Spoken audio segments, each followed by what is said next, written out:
Hello and thank you for joining us. We start with news that North Korea has fired at least 10 missiles off both its east and west coasts, one of which landed in waters close to South Korea's territorial waters. This prompted an air raid warning across the South Korean island off the east coast at around the same time as the launch. For more, our defense correspondent Bae Eun-ji is on the line.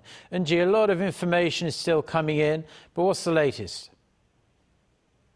Mark, South Korea's Joint Chiefs of Staff said North Korea fired at least 10 missiles, including 3 short-range ballistic missiles that it detected earlier in the morning.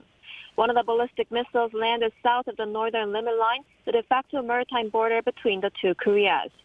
The military said this is the first time that a missile has landed close to South Korean territorial waters since the two Koreas were separated.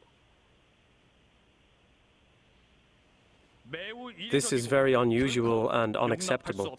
Our military declares that we will be responding firmly. In response, South Korea's Air Force fired 3 air-to-surface missiles toward international waters north of the NLL.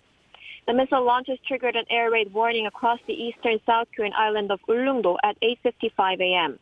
An official from the JCS explained one of the missiles flew in the direction of Ulleungdo Island before crashing into international waters in the East Sea. The launch of the missiles appears to be an apparent protest against a large-scale aerial exercise between the air forces of South Korea and the U.S. that's been taking place since Monday.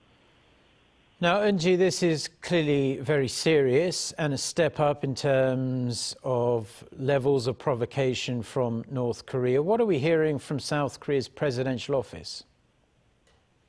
Well, Mark, shortly after the launch, President Yoon Suk-yeol called an emergency meeting of the National Security Council.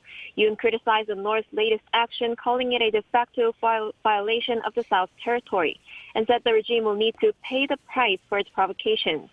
He also made it clear that North Korea's attempt to divide South Korean society, as well as the South Korea-U.S. alliance, will not succeed, and urged the military to be ready for any additional provocations from the North. Those at the meeting agreed that this clearly showed the anti-humanitarian side of the North Korean regime, with such actions being carried out during a period of national mourning, following the horrific incident that took place in Itaewon over the weekend. That's all I have for now this hour. Back to you, Mark.